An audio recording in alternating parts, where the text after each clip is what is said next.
are my kind of people, because I had just come from, let's say about a month earlier, I had just taken like 4 or 5 classes, business heavy classes, whatever, and I was like, this isn't right. Then I walk on a set like, these are my people. So I'm incredibly lucky to have that. But that day was rehearsal, and I had never done a rehearsal before. And for some reason, I decided to try to go 125% on my acting and rehearsal. There's people painting walls in the background, and I'm trying to act all dramatic, and everyone else is kind of just chill. And I'm like, what's going on? Why am I trying to do this? It feels weird. And I remember kind of crying a little bit on the way home, because I was like, was this all for nothing? Because all these people are fantastic and amazing, and yet it just didn't feel right when I was acting. And my thing was, yeah, I have to do my job. And within that short couple hours that I was there, I really kind of cared about these people and their grade. I wanted to make sure they got an A. So I kind of let go of all the stress and was like, okay, it doesn't matter. If it goes great, it goes great. If it doesn't, I just had an experience that not many people have. I went in there and I went to do my job, and they had me stand in the soundstage. It was a big, giant soundstage, one of the dark sound stages. And they were shooting different scenes. There was 4 other actors. They were shooting their scenes.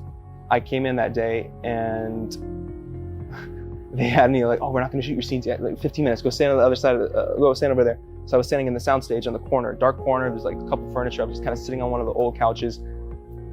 15 minutes turned into 3 hours. And I'm sitting on the dark side of the soundstage in a corner by myself, pacing, trying to stay in character for 3 hours, just walking around. And then eventually they came back. It was like 7:15. I was like, oh, we're not shooting your scenes today. And I'm standing there in the soundstage, and not only are they not shooting my scenes, they went over and they said, why aren't you in the green room? And I was like, no one told me there was a green room. I had never seen a green room before. I was like, no one told me there was a green room. And they was like, come on, we'll go to the green room. Went to the green room, 5 minutes. They were like, okay, it didn't work out. We're gonna shoot it tomorrow. So they was like, can you come back tomorrow morning? I was like, yes, I can come back tomorrow morning. So I went in, we went in, stayed in character as much as possible, and shot the thing in 15 minutes.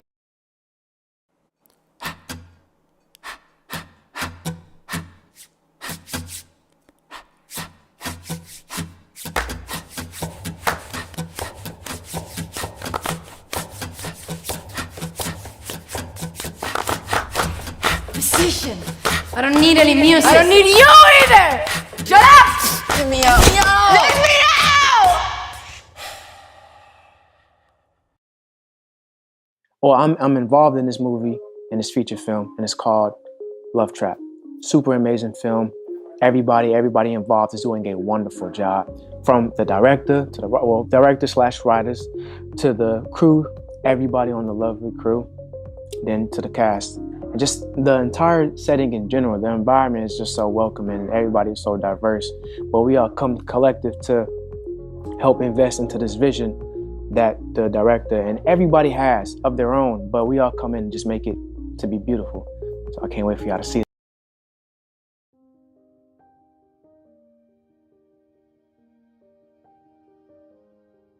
One of the stories that stick with me the most, really short, it's not gonna be a long story, is I cry every time I watch the end. And it's like not a funny story, but it's like, bro, you know what's gonna happen, and it gets me every single time. I know I mentioned it earlier, but it gets me every time, because not only am I proud of the movie, I'm proud that I was alive to make the movie. Like, I remember trying to harm myself, and I didn't want to die. I just didn't want to be alive. And I had to really look at the scale and stop putting myself in that situation where I would test to see when I know that I didn't want. So just being able to see the movie come to life, and for me to be alive to see it, for me to be alive to make it, I never thought I would be able to do that. And it's probably not like a story, but like, that's where those tears come from. The tears come from, I really survived, and so can you. You know, when you're in those moments and you're like, the panic is like so real. It's like you think that feeling nothing is better than feeling everything all at once. And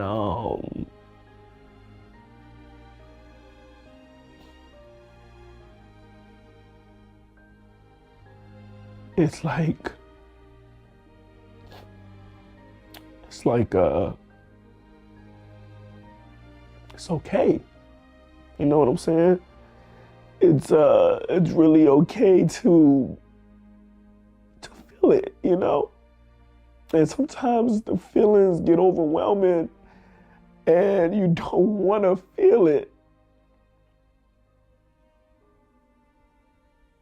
And it's like, it's okay to have grief.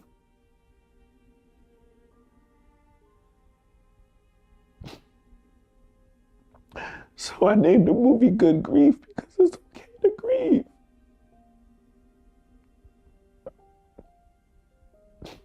It's okay to hurt. It's okay to feel. It's okay to not be okay. Just having things to push you on to the next day, that's the secret. The secret is having techniques that can get you over to the next day, because sometimes like that next day just really shows you that everything was going to be okay. And I'm just so grateful because everything, it was okay. And I thought it was the end. It felt like the end. It felt like nothing would feel better, but here I am. I want y'all to know it's gonna be okay. So yeah, just give me a second.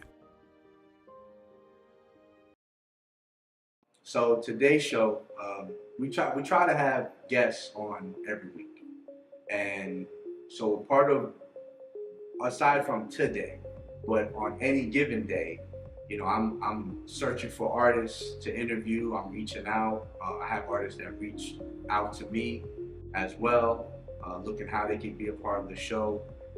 From there, it's, you know, promotion of their interview and all that legwork on top of my regular 9-to-5 grind. You know, I drive for a living, so I'm always out of town.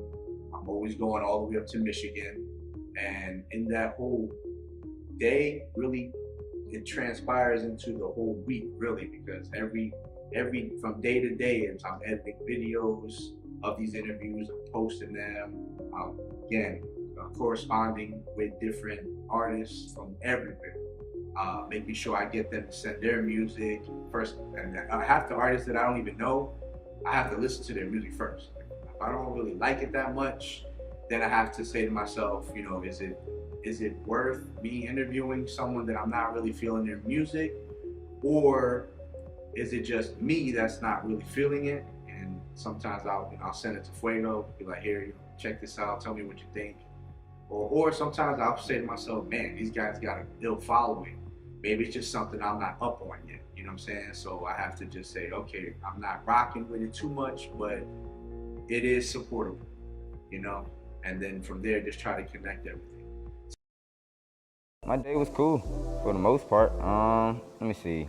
I woke up this morning. Nah, I wouldn't say the morning. We woke up like 1 o'clock. It was like 1, 2 o'clock when we woke up, yeah.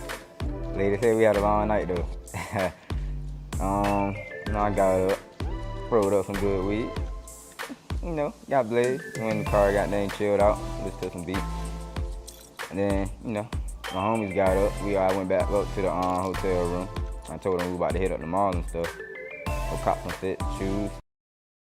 Hey, my name is Emmanuel Simms, and you're watching Rising Filmmakers.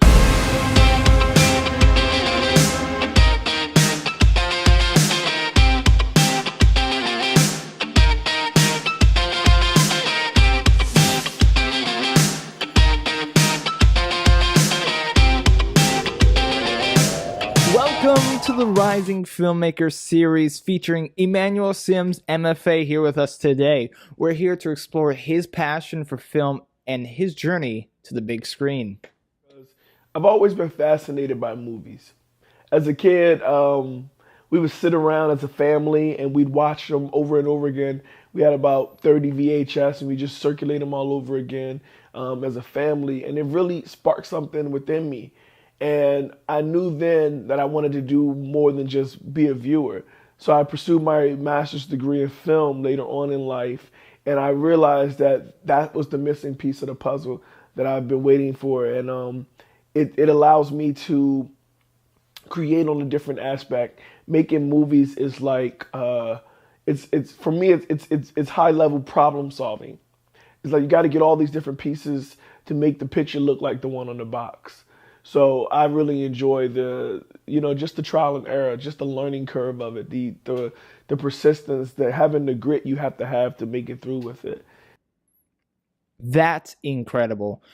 What has been your most rewarding experience as a filmmaker so far? Well, that's easy. Last year, I was able to be a line producer on my first feature film called Love Trap. And this movie starred Khalil Kain, who was in Tupac Shakur's Juice. And it was super exciting for me because I'm like, oh my God. Like, I used to watch him on Girlfriends and like, I'm like getting him water, you know what I'm saying? And we had like these really deep conversations. And like, you know, he knew that I was on a deeper journey for manifestation. He could tell, you know, based off the conversations that we were having. And I just went up and asked him, I'm like, yo, how do you tap in? And, you know, we got into it and he was like, letting go.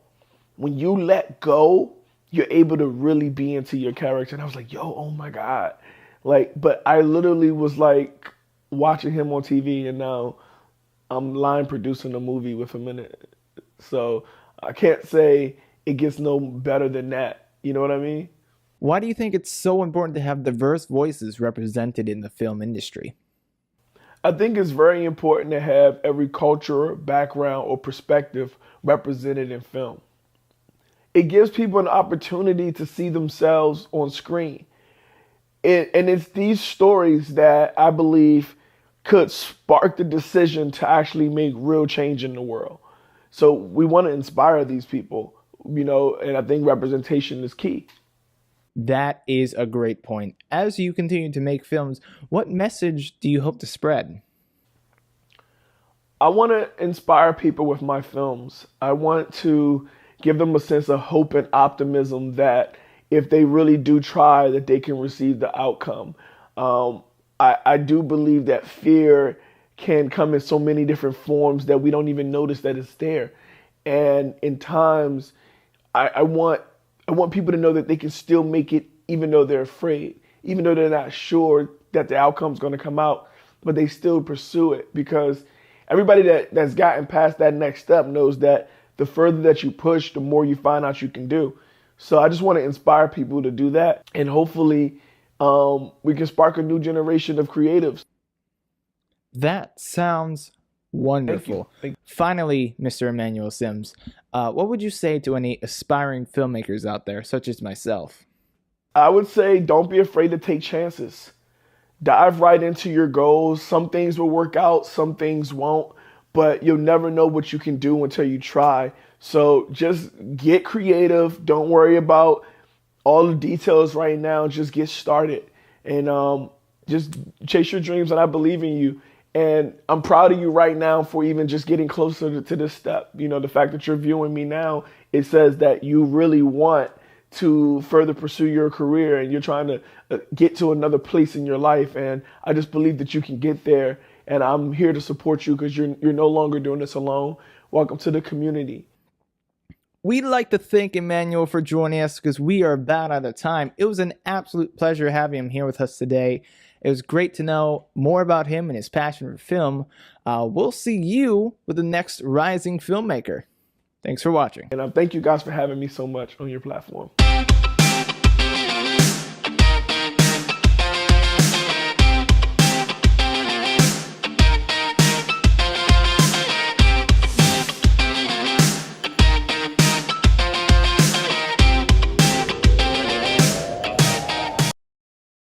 Today I watched a masterclass by Willie Paul Womack Green on his song with LMA Philosophy called Riverside. And I picked up quite a lot of important information on stuff like compression ratios and learning how to mix low end. I have a lot of low end frequencies in my music, and for me picking up on any sauce or valuable information that has to do with making your low end sound as clean as possible, that's always valuable for me. You know, a lot of rap music today, a lot of trap music, house, all the music that has a lot of heavy low end is very moving in a certain direction, but we don't see the mixes growing in quality a lot of the time, and that's something I want to take in when I do my music as a trap, rap, and reggaeton. I got into work, and then I put my new pair of shoes, because technically you're not allowed to wear outside scrubs inside. So I put on my second scrubs, and then I put on my second different shoes, and then my second something to cover your hair. And then I went inside and I worked in decontam today. It was so fun. One of my gloves broke and I had literally human fat and veins in my gloves. So it was like all over and it just spilled out of this instrument. And I was like, okay, that was really fun. So I ungowned, I scrub everything with hot water, put on another PPE on, and then I had a lot of eye trays, a lot of heart trays, and I was by myself in decontam because I'm always working solo. Hello and welcome. My name is Emmanuel Simms, and I'm thrilled to have you here, a part of our Lights, Camera, Action film program. First and foremost, I would like to express my sincere gratitude for you choosing this course to embark on your film journey. Filmmaking is a powerful art form that allows you to tell stories, evoke emotions, and create lasting memories. And in this course, we'll dive deep into the world of film production, exploring everything from generating creative ideas to showcasing your finished film. Over the course of our time together, we'll discuss the fundamental aspect of filmmaking, including camera operation, lighting, sound, directing, and more. You'll gain practical knowledge and hands-on experiences that will allow you to bring your vision to life. I want to emphasize that this course is for any individual, all ages and background, who may have a passion for filmmaking. Whether you're a beginner eager to learn the ropes, or someone with some experience looking to enhance their skills, there's something here for everyone. I'm here to guide you every step of the way, sharing my expertise and insight gained from years in the industry. But it's not just about me teaching you. It's also about creating a supporting community where we all can learn and grow together. So get ready for an exciting experience filled with creativity, discovery, and the joy of filmmaking. By the end of this course, you'll have the confidence and knowledge you need to plan, produce, and showcase your film. Remember, this is just the beginning of an incredible adventure, and I cannot wait to see what you create. So let's jump in and make some movie magic together. To Hall of Fame, we're there all week at the ISS, International Student Society. It's ISS on Discord. So I just got here today to meet these people. So these are my club friends, and they're the very best friends you own. So ISS is the International Student Society, and I am part of that club. I'm very popular on Discord, but to meet these people in real life have really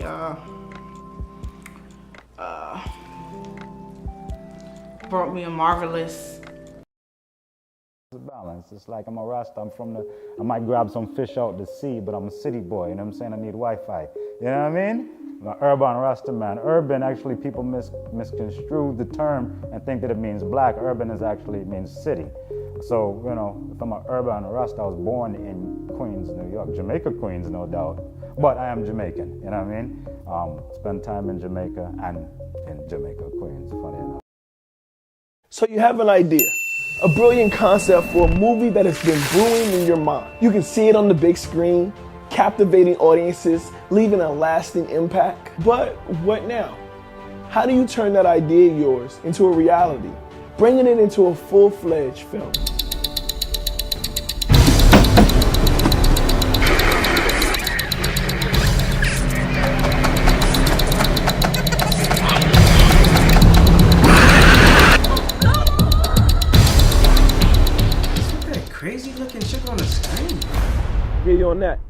I got so many women problems. My X chromosomes, they ain't never show up.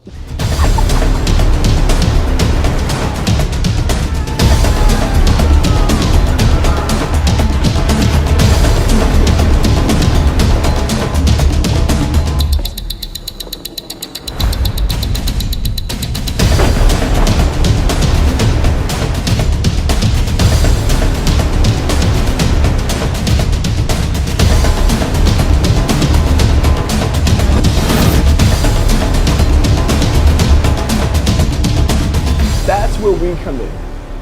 We're a team of experienced producers who specialize in turning your ideas into reality.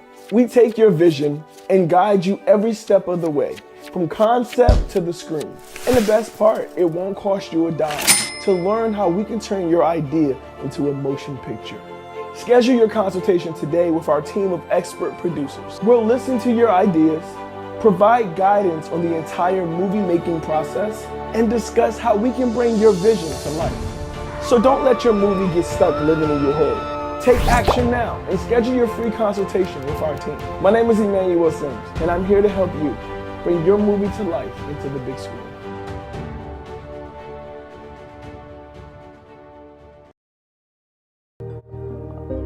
It's a mess, you know? It's a mess globally.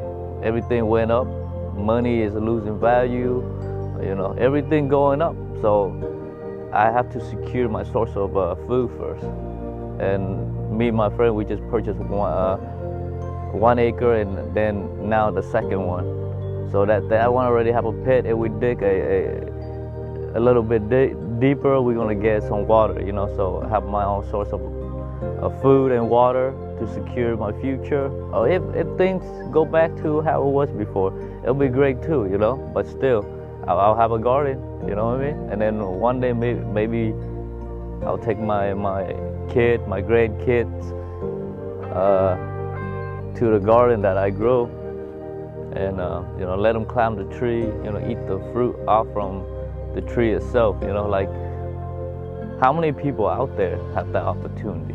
You know, most of the fruit you eat in the market, like they plug it from the tree at a young stage, so that when they ship, it doesn't go bad, you know. So slowly it was forced to ripe. You know what I mean? So the quality of fruit and vegetables that you eat right now are all-time low. You know, we eat frozen meat. I mean, nothing wrong with that. It's just that we could have better. Because a lot of my castmates was like 10 years younger than me, so seeing how their mindsets are during this time and seeing them go for something they really want to do, because I didn't do that at their age, and like they're doing it with the right mindset and stuff like that. It just inspires me more. Like, yeah. Although I'm at my age, I still can do it, and I'm still going to do it. But yeah, so we got to set, and I kind of chilled out in Holden a little bit with some of the extras and got to meet them. They were really cool. One of them actually bought one of my books this morning. Yeah, and I was like, oh my God. Now I got to see him again. So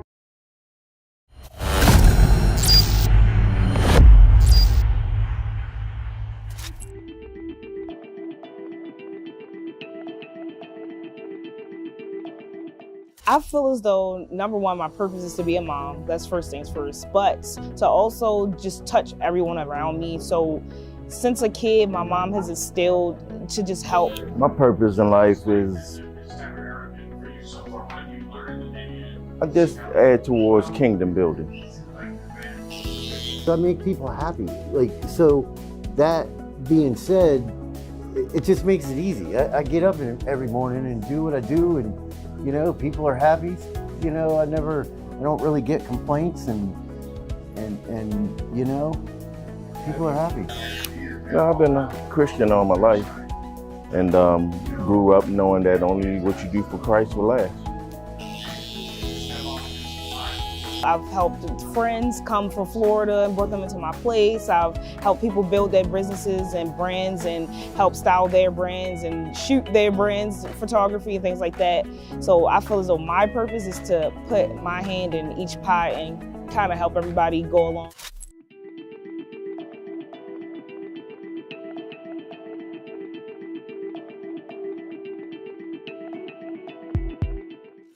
How did I discover it? It's more so, I'll say something that's always been in me. Elementary school, I'm the kid that you could go to ask for $1 or $2, or I'm that friend that if I'm going to get a slice of pizza, you're getting a slice of pizza too. So it's just always been me, genuinely. I believe in speaking those things that aren't as though they were. However, when my grandmother told me when I was a kid that you was gonna be a preacher, I kind of saw that she spoke that into existence. And as much as I understand the things that's going on in the world today, I know that those are the things that matter today. The world's gone in so much turmoil, and the only thing that matters is what you do for the kingdom. The motivation for me is just me. I feel as though I deserve more. I have always wanted and yearned for more. I was that kid that wanted to go to NYU. I didn't have the $50,000 a semester, but I wanted to go to NYU. I had always had big dreams. I wanted to be the next Bill Gates. I wanted to be Duff Goldman down at Charm City Cakes down there. I've always aspired to be the next great. Well, one, don't give up. And one of the things that I do sometimes, because easy does easy, and I say that all the time, okay? And what I mean by that is when you wake up in the morning, you go, oh, I got school. Oh, I don't have to go. I can go tomorrow. Count backwards. Do something. Get up. Do something to get yourself out of that, and then get up and go do what you got to do.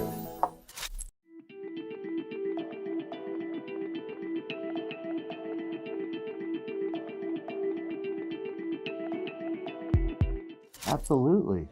Yeah, absolutely. I think one of the biggest ones that I had to overcome was myself. I'm my own worst critic. And,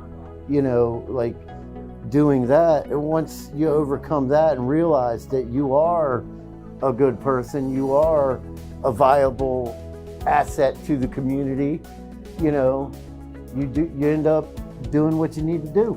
So I'll say this is something that I'm currently overcoming, which is depression. Everyone falls flat and you have to pick back up at some point.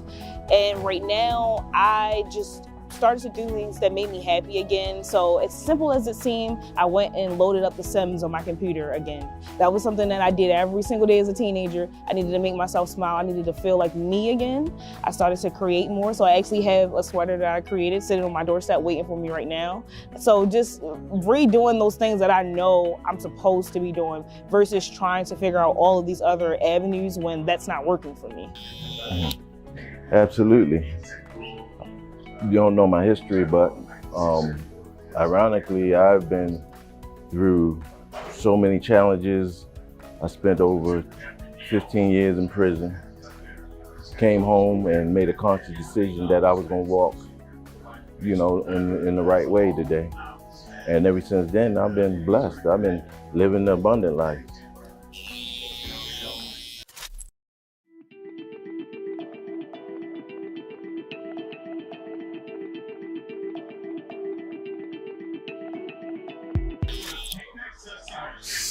Stop settling for less, because you were created for so much more. Those things that easily beset us are the very things that keep us from moving forward. And while we're so oblivious to why we're here in the first place, chance happened to us all. But the reason that it happens to us all because we're not wise enough to know when misfortune will occur. So we're living a life and we're chasing dreams that's temporary. But if you're chasing a dream that's eternal, because there's a higher place and you were created for more for a purpose. Purpose living, a purpose-driven life have you reaching for things more than what's tangible, but supernatural things. We do what's required in the natural, but when we on a rise above circumstances and rise above things that easily beset us, we have to understand that we were created for so much more. And that's my mindset going forward. Regardless of where when I fall or when I get back up, because it's never about the fall, it's about the getting up. Because the just man falleth 7 times, but what makes him just is that he got sense enough to realize he can get back up and get back in line. This is for all of the smart kids in this world. Just because you know it doesn't mean you don't have to do it. That's where I went wrong. Every answer on the notebook, I knew it. Every answer on the test, I knew it, but because it wasn't challenging for me, because I didn't feel like I had to do it, I didn't do it. And that hindered my grades, of course. So you can go to your teacher and say, oh, can I make this up? But why didn't you just do it when you had the opportunity to? That's genuinely, just do it. Like, take every opportunity that you are given, because if you don't, you're gonna find yourself wishing, and wishing will not get you anything. Take the opportunities. I'm Jada. My name's Dave Cutler. My name is James Cusack, and that is my why. And that is my why. That's my why. You can find me on all social media platforms at How Dope Is Jigga. Yeah, I gotta get my grandma put her on a soapbox a little bit, because she lived a beautiful life. 9 siblings, 5 children. She was Mary Kay elitist. I mean, that was she could sell Mary Kay to a man, overweight, middle-aged man. She would sell him Mary Kay. Like, she was that good. She just walked, her line was, oh, your skin looks so nice, what do you use? Bam, you're in there. As soon as you talk to her, it's a wrap. You're buying a whole package set. She even got the car and everything. You like the pink Cadillac? My grandmother got the pink Cadillac. She ended up not doing the Cadillac, she ended up doing a Grand Am, a red Grand Am instead of the pink Cadillac, but she still got a car from Mary Kay because she was that good. She was that top tier right there. So you don't think it's much, but she really, for being a woman from a different country, she's Jamaican, my family's Jamaican, that's my heritage, coming from Jamaica, being brought up by the Kennedys, which is actually interesting. She got up on the work program from the Kennedys. John F. JFK had been shot already by that point, but the family still needed the help or whatever, so they brought her up to assist. She helped with the kids and things like that for a little bit on the work program. Next thing you know, she's in New York, and because socialization is a big thing. Remember to socialize. Remember to teach your kids to socialize. The antisocial thing is cute, but it's not going to help anyone in the long run. Teach them to be social in just about every environment, because she was able to socialize.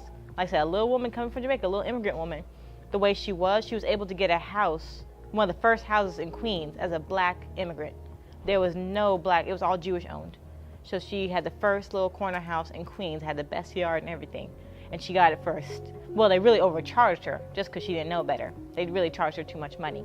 But she still paid less than, of course, what it is now. But, and this goes on to choosing your partner now. So her life just kind of exemplifies like step by step of what to do and what was done right and what was done well, but also what not to do. So when you're picking your partner, be very particular. I mean, very particular. Like, let's get specific.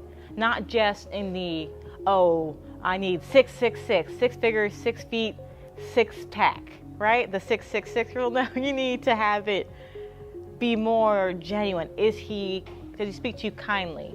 Does he rub your feet after a long day? Is he thoughtful? Does he remember small things, little things that you love, little things that you enjoy? So find someone does he help you grow? Like, is he an asset to your life instead of a liability? Make him be an asset, make her be an asset to your life. Help them, your life is already okay. Let them come in and just improve that life. They just build. You guys just work a partnership, and you just build together and grow together in a beautiful way, come together. So my grandmother was one to grow. She had a house in Queens, she had a house in Long Island, and so she was wanted to get more property. She was all about having property. She knew that was important. Having houses was important.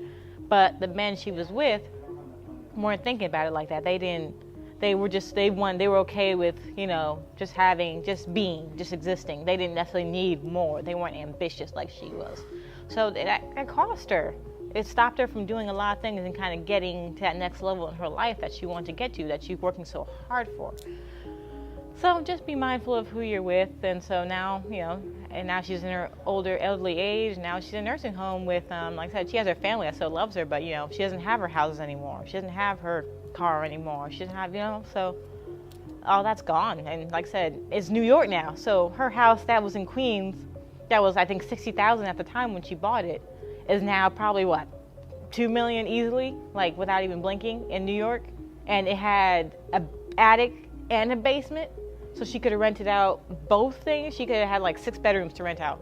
She rented out the bottom one. But yeah, it's just being mindful of these things. So when you get these things and pass these things on to your children, teach them how to use it appropriately. Educate them on it so they know and they can use it responsibly and it continue to grow and work for them. Land is critical. Houses are nice, property is nice, but land, that's what we're missing. The land. The property is not ours. The property we never really own, because they can say, we need to totally demolish your property. We'll pay you something because the land is ours. We own the land underneath your property. And that's what's happening. That happens a few times in a few different states. So just be mindful of that. Like, you don't own the land, you own the property. And that means nothing, because they could just demolish it and they own the land. And legally they can, because it's their land. You're on their land.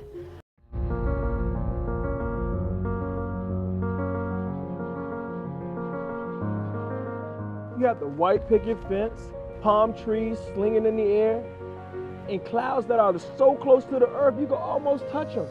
They just sit up there living their best life, bro. Clouds got the best job.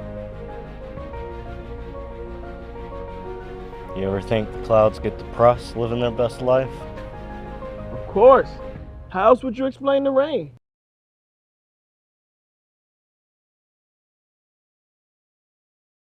Well, congratulations, Tanisha. Thank you. This is an epic movement for not just teens, but women everywhere. Everywhere. First, we want to say welcome to That's Me Faith.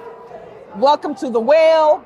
Welcome to God's Ordinary People Blog Talk Radio Show. We are so excited to have you and your wonderful husband, Minister, Pastor, Elder, Gosa with us, the king who hails the queen. Yes. And so we are so excited to have you. I know you had a long day. You are fabulous. Thank you so Your much. whole venue is amazing. You Thank guys you. should have been here. Yes. It's amazing. Thank you. Your books are gorgeous. Thank you. They are fabulous. Yes. Honey, when I say you put royalty out there to the world, you put it out there, right? So tell us a little bit about yourself. Sure. I said keep everything down to 1 minute, but okay. Yes. Okay. So, yes, I am Tanisha Gosa, and I am definitely married to my college sweetheart, Pastor Ciandre Gosa. I am a social worker. I am a motivational speaker. I am first of all, most of all, I'm a child of God. That's first and foremost. I'm an encourager, and now I am an author. This lady, she got it going on, right? Okay, so your journals are geared towards teens. What was the motivation behind that? So actually, I have one geared towards teens, and the other is geared towards women as a whole in general. Okay. And so what motivated me was that when I was given my first journal at 12 years old, and so and I still have it.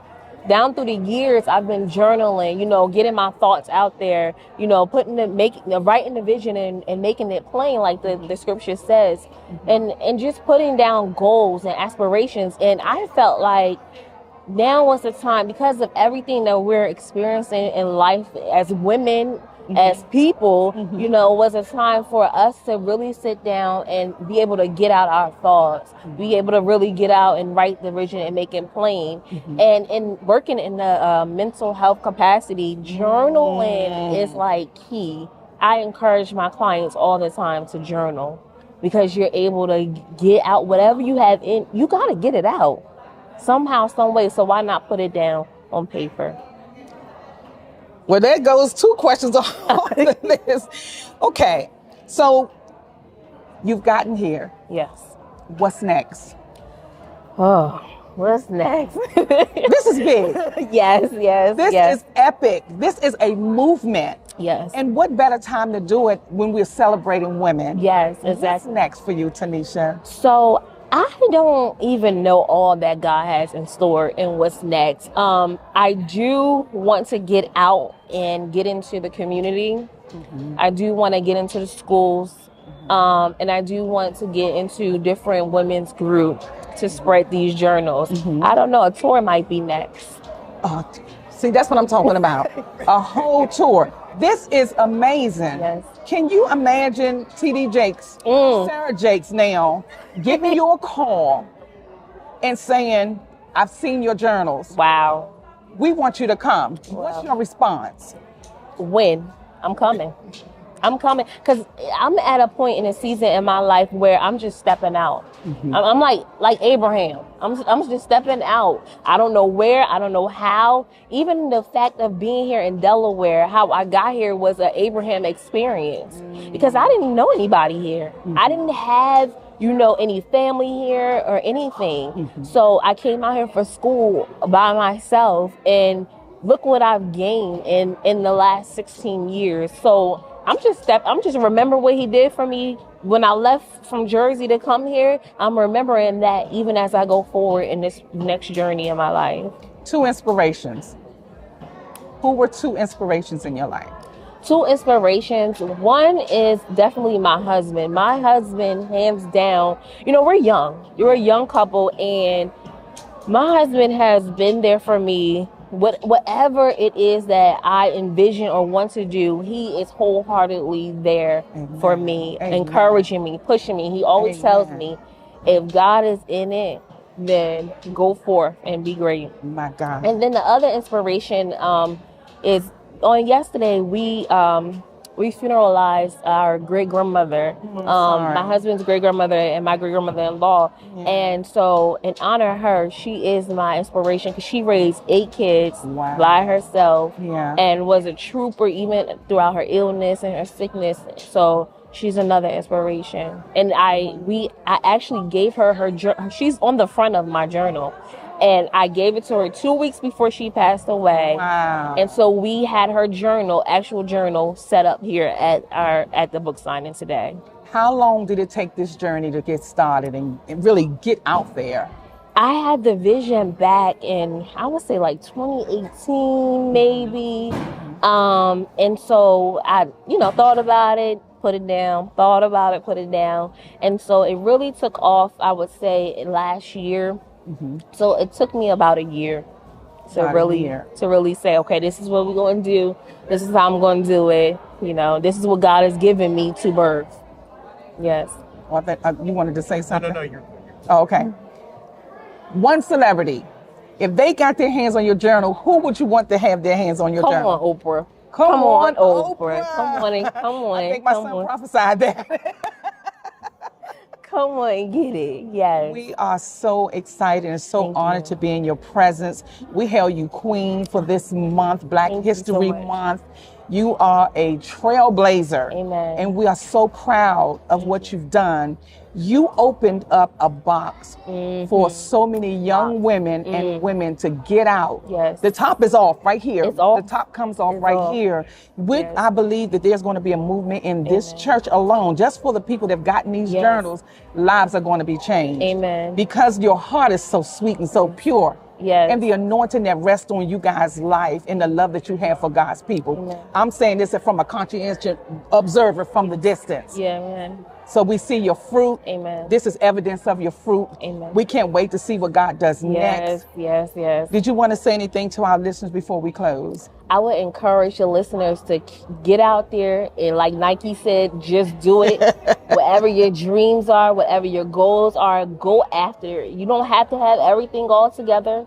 You don't have to have all the I's dotted and the T's crossed. As long as God is in it, He's going to make sure that you have everything that you need. So go forth and be great, because greatness is in you. And is there any contact information that you want the listeners to know where they can reach you? Absolutely. So I have Facebook, and you can find me at Tonisha Gosa on Facebook. Also, Instagram is Mrs. Tonisha Gosa. And also I have TikTok, it's T Gosa.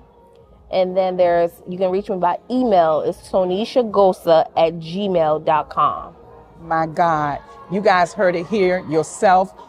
Women's Month, we're celebrating this beautiful woman of God, her king sitting next to her. We honor you to the highest of highs. May the Lord continue to bless your ministry. May He catapult you. Yes. Oprah, we looking for, we coming for you. Yes. She get these in your hand, get these in your book club. Yes.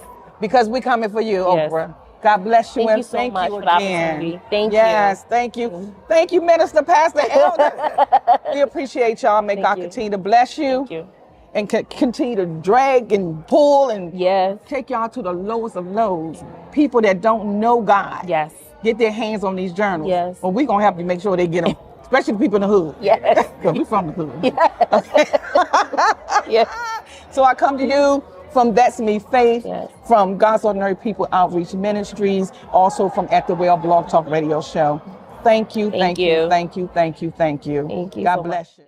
Hello and welcome to A Conversation with Emmanuel Simms, where we dive deep into film, mental health, and community activism. I am Emmanuel Simms. I am a director, a producer, and the founder of In Vivo Exposure, a production company that focuses on mental health in Black and Indigenous communities through film and television. Throughout this series, we'll be discussing intersections of mental health and the arts, exploring the power of storytelling to heal and inspire, and examining the ways of which we can use our platforms to affect positive change in our communities. As a mental health advocate and a creative, I believe that we all have the power to change the world around us. Through my work through film and television, I plan to shed light on the issues that we have in our communities and hope to inspire social justice and equality for all. So join me on this journey as we explore the power of storytelling to transform lives and make a difference in the world.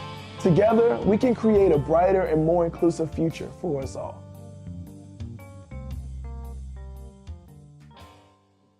For me, I was inspired way before Good Grief was even thought of.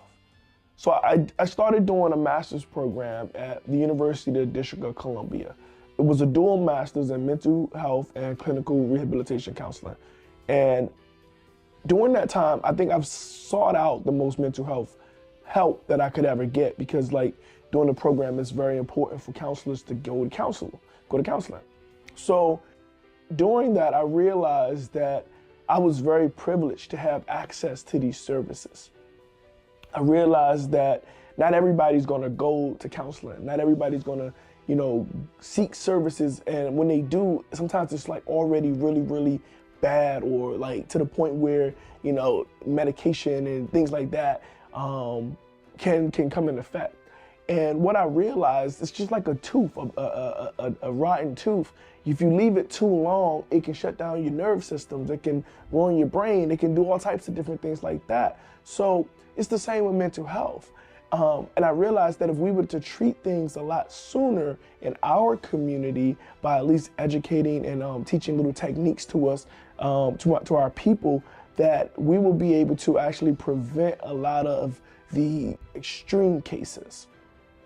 And I say that because just me being aware that anxiety was real, I was able to go back to all of the times that I had a panic attack and said, oh yeah, I know why this was caused. I know what I could have did differently then, but I didn't have those tools now. So in Good Grief, I teach a grounding exercise. I went to film school after going to school for counseling. I said, okay, I'm not going to an office. I need to be able to teach in another different type of way. And I can tell stories visually. I wanted to be visual. So I went to film school, Full Sail. And during spring break, I said, it was like an itch that I had to scratch. I just needed to get this movie done. And I kind of felt like I betrayed the idea by making my thesis into a sci-fi film. And we'll talk about that later, the surprisingly interactive audiobook. It's a sci-fi, it's the same as Good Grief, except it's a sci-fi. Same story, different genre. And I didn't really get the message across in that movie. Like the whole first screening was like, it was like weird because my friends and classmates and colleagues and teachers were there, but it was like dead silence, and I realized that the message wasn't clear. So I rushed to get Good Grief done in 2021 because I felt like I had to justify myself as an artist, because I felt like I sold out for the VFX, you know what I mean? And I didn't really stick to my mission of teaching this grounding exercise. But I got lucky because during spring break, I was able to shoot this movie with some friends. We had a skeleton crew, literally whoever was available in Florida from film school, and we got together and we shot this movie. And it was important to tell this story because I wanted people to know how to do the grounding exercise. I wanted to teach how to bring ourselves back into the present moment. I wanted to educate what ruminating was. Watch this clip here. But for real, you should try grounding. You ever do that before? What's that about? Simple, man. It's the way you use your 5 senses to bring yourself back into reality. A lot of times we get lost in our head, and let me tell you this, ruminating thoughts hurt like hell. Nah, man, you know black people don't be messing around with that meditation stuff. It's not meditation. It's grounding. You don't even gotta close your eyes. If you don't trust me, at least trust yourself. So like I mentioned, I felt like I kind of sold out when it came to the surprisingly interactive audiobook. Although it was supposed to have the same sentiment, I didn't include the grounding exercise, which it was like, okay, it wasn't there. So when it came to Good Grief, which was the original story, before the surprisingly interactive audiobook came up, Good Grief was the original story, and the audiobook was originally in Good Grief. So in the original story, Omri would come home and he would be depressed, and he would throw his bag on the table, which would alert the audiobook. When the audiobook was to come on, then Demi would show up, which was the character that I played in the original.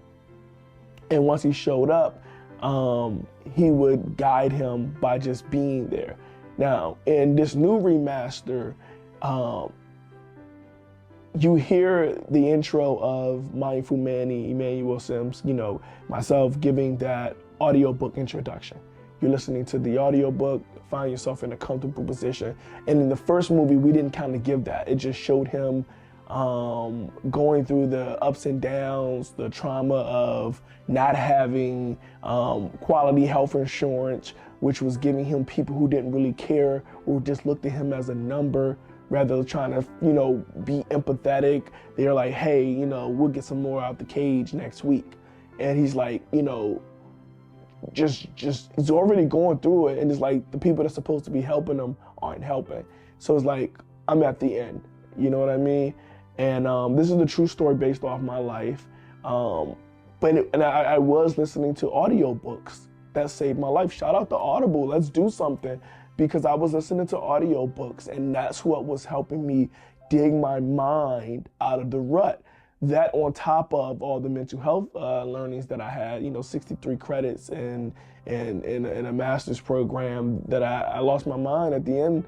I was seeking services. So when I say getting back into myself, getting back into my life, finding myself again, I really got to express how powerful the audiobooks was, but I kind of brought that vision back to life. That's what I wanted. And it's crazy how it worked out, because I have an Audible with my different books that are available on Amazon under Emmanuel Simms. You can get audiobooks there. But I also have a mindful meditation that you can listen to on Spotify and iTunes. Yeah, just look up Mindful Man Needs Mindful Meditation, and you can find that on Audible and Spotify. I'll put a link right here. So I used a little bit of that as, you know, sync my own stuff, of course. And I have the audiobook there. And there's this one part at the end of the movie, like, and I know it's my movie, but it gets me every time. I get to crying, I get the tears, because I can relate, right? I can relate to being, I can relate to Omri. And it was that moment when I knew I was enough, that I knew everything was gonna be okay. And I just wanted to tell a story that just showed how a man on the edge can overcome, you know, even if he just used the tools that he has. And also, like I said, in the movie, I'm giving out the tools of grounding. So that's still there, but I really just wanted to add that audiobook piece, that missing piece that I felt real guilty for not putting it in there.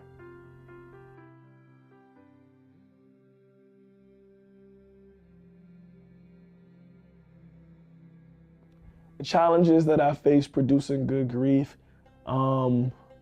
besides the financial situation, of course, one of my friends from Florida gave me $300 and rented me an Airbnb. Besides all the students that were in film school at the time were on spring break, I had about 7, 8 amazing people come and help me bring the movie to life. My roommate played as Omri, I'm sorry, John Blanks.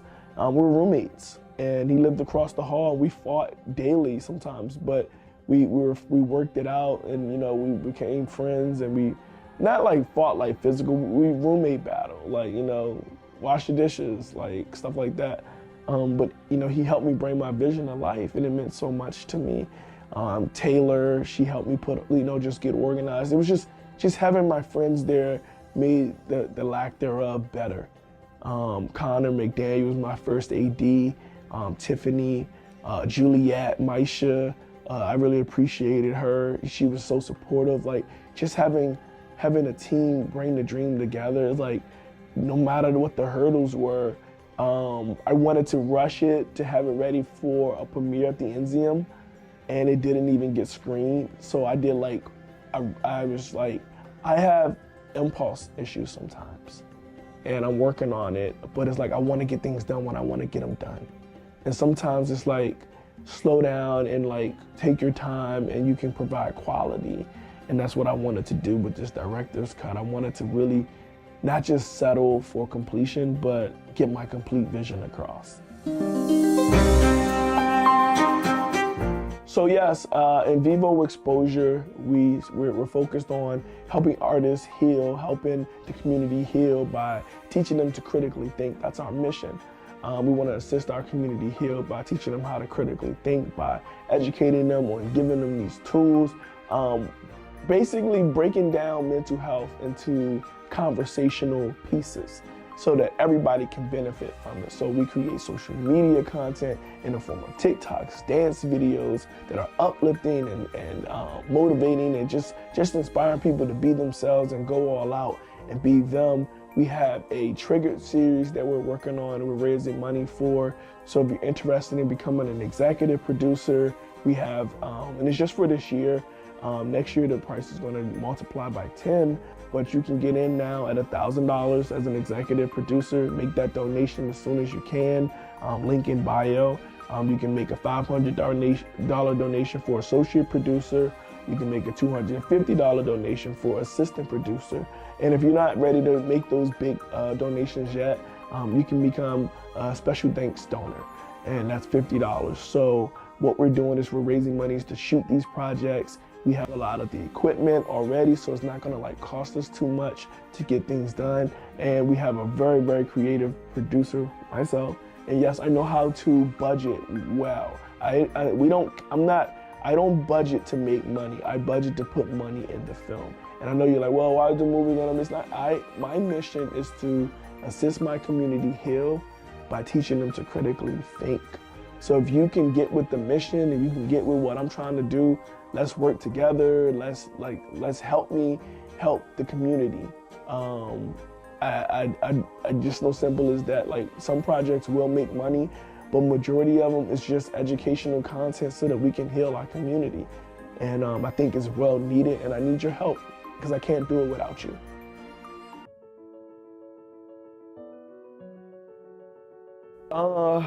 Yeah, so one of the stories that stick with me the most, really short, it's not gonna be a long story, is I cry every time I watch the end. And it's like not a funny story, but it's like, bro, you know what's gonna happen, and it gets me every single time. I know I mentioned it earlier, but it gets me every time because not only am I proud of the movie, I'm proud that I was alive to make the movie. Like, I remember trying to harm myself, and I didn't want to die. I just didn't want to be alive. And I had to really look at the scale and stop putting myself in that situation where I would test to see when I know that I didn't want. So just being able to see the movie come to life, and for me to be alive to see it, for me to be alive to make it, I never thought I would be able to do that. And it's probably not like a story, but like, that's where those tears come from. The tears come from, I really survived, and so can you. You know, when you're in those moments and you're like, I mean, the panic is like so real. It's like you think that feeling nothing is better than feeling everything all at once. And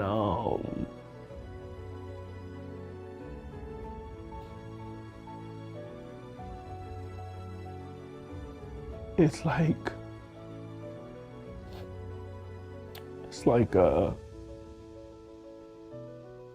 okay. You know what I'm saying? It's really okay to feel it, you know? And sometimes the feelings get overwhelming and you don't want to feel it. And it's like, it's okay to have grief.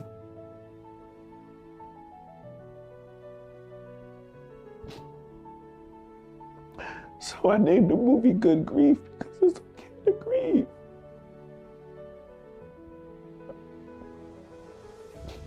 It's okay to hurt. It's okay to feel. It's okay to not be okay. Just having things to push you on to the next day, that's the secret. The secret is having techniques that can get you over to the next day, because sometimes like that next day just really shows you that everything was going to be okay. And I'm just so grateful because everything, it was okay. And I thought it was the end. It felt like the end. It felt like nothing would feel better, but here I am. I want y'all to know it's gonna be okay. So yeah, just give me a second.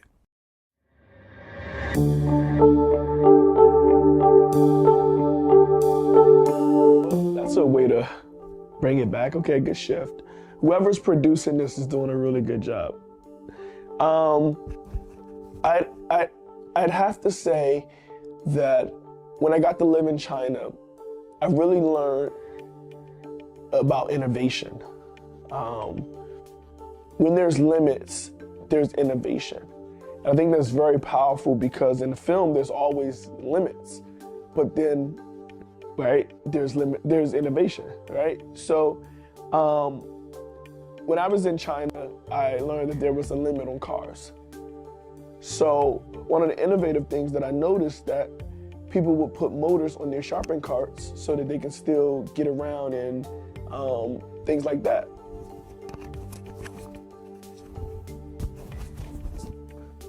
Sorry. And people can still get around and, you know, not have to just push the carts, but have a little motorized push with it. And I thought that was super innovative. I learned that in China, the way they keep their GDP up is that they keep the cycle flowing, basically. So if like they keep the carpenter building, they keep the masonry making the cements or however it works. I may be getting all of this stuff wrong because I honestly got a C in those courses. I started skipping school and being an entrepreneur while I was in China. So whoever came up with these questions, really good questions. But yes, no, I really did learn that as long as you keep the cycle going, as long as you keep oiling the well, as long as you keep working at it, everybody will be able to work. And in film, everybody has an opportunity to work.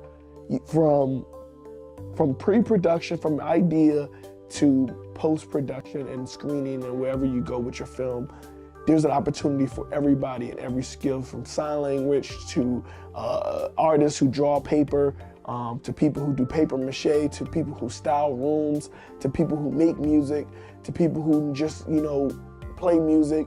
Like, there's so many opportunities for everybody in the industry to work together from every form of art and create this masterpiece. And the more that you work with, the more that you can add and invest into this creative piece. So that's what I learned when I was in China. It's like, when there's limitations, just get innovative.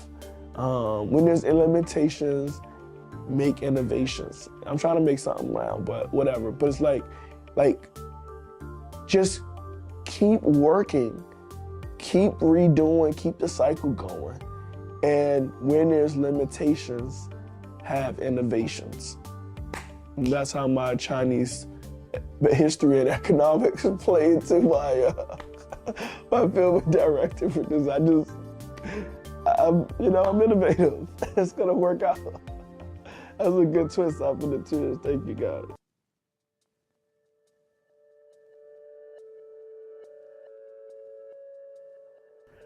There's a couple of trigger warnings, right? There's the whole Hinton Daily. There's dark humor. I wouldn't say that it appeals to a wide audience. It's totally niche. People who've been through stuff, some people find humor in healing. One of their techniques in counseling is humor. It's not like a technique, but it's like a skill that you can add in a session to make, the session go well. It's like you don't got beating a stick up the butt. You can actually laugh and joke with your clients, and y'all can build rapport and, help them get through what they're going through. So there's a lot of dark humor. There's a lot of edgy humor. I wouldn't say that I made it relatable to all audiences, but if you've ever been through something and you've ever been on that edge, I made it for you. And it's gonna be okay. And I love you. So when I first released it, I did get a lot of good feedback. Now there was a lot of, from my film students and film people, there was a lot of, hey man, you could've did this a little bit better. I'm like, yeah, it's a good movie. Yeah, it could be done better, but how do I make it better? And I needed money. So thank you guys to all my donors. First of all, I want to say thank you to all my executive producers. Thank you to all my associate producers. Thank you to all my assistant producers. Thank you to all my special thanks guys. Thank you guys for sending me cash apps, Zelle, demos. Thank you everybody who donated to this slate through GoFundMe or bought popcorn. Whatever you guys have done, thank you, thank you, thank you, thank you. Because I am not one of these people who are taking your money and putting it elsewhere. I am putting it straight into the films. And it means a lot to me to have your support, because now I can take the films to the level that I really wanted to take them. I don't have to settle with what I could do on my own. I'm a father, I have children, and it's hard. And I appreciate you guys for making it less hard. I'm doing the Bowfinger approach, $21.84, about $2,000 in each movie. and we're trying to put them out, and you guys have been a great help. Thank you so much for taking the time to invest in our community. We really appreciate it. And to the Dripster community who are on our text blast, I love you guys so much. And if you haven't joined our community and you'd like to get on the text blast, just text me now, 240-607-5258. Now, if you want to become a donor, you can text movies to that same number, 240-607-5258. And then you'll get the links to all the opportunities to become a donor. But I just couldn't do it without you guys. And when people say that they really enjoyed it, and my aunt, my sales manager, my aunt, she's been calling. You guys probably heard from her, Aunt Gwen, aka Miss Gwen. She said she was going through some things when she watched it, but it helped her come to light. And it's like she tell me that every time we talk. I'm like, what is she saying? And she's giving me that feedback. She's saying that it did work, and that's proof. And that's the conversations that are being had, is that just give it a shot, and maybe something in you could be also lit. Absolutely. So after the 2023 Eudaimonia film slate is released, I am teaming up with Brandon T. Jackson as the Vice President of Development at KOE Studios. That's Kingdom Over Everything Studios. We have a release coming out called Trap City, where we star Young Jeezy and Clifton Powell, and I'm super excited about that movie. It's gonna be airing really, really soon. We've been developing movies like Detroit City Cop and Fighting Back, which are gonna both star Brandon T. Jackson and a bunch of different characters. I'm honored to be able to be a part of also the Hollywood and the high independent, but also, the middle class independent, and still make visions and dreams come to life. So if you have an idea, maybe your movie can be the next movie that I help produce, because I'm sticking to my culture. I'm sticking to loving to give back. But that's the sneak peek. Yes, I am working with KOE Studios, and we got big things coming in store. But if you have a movie and you have a story that you want to tell, shoot me a text, 240-607-5258, and maybe I can bring your vision to life. Once again, my name is Emmanuel Simms, aka the Drip Headmaster himself. And if no one's told you they loved you today, remember God loves you, and so do I. And to make it a great day or not, the choice is yours. Dribbity, dribbity.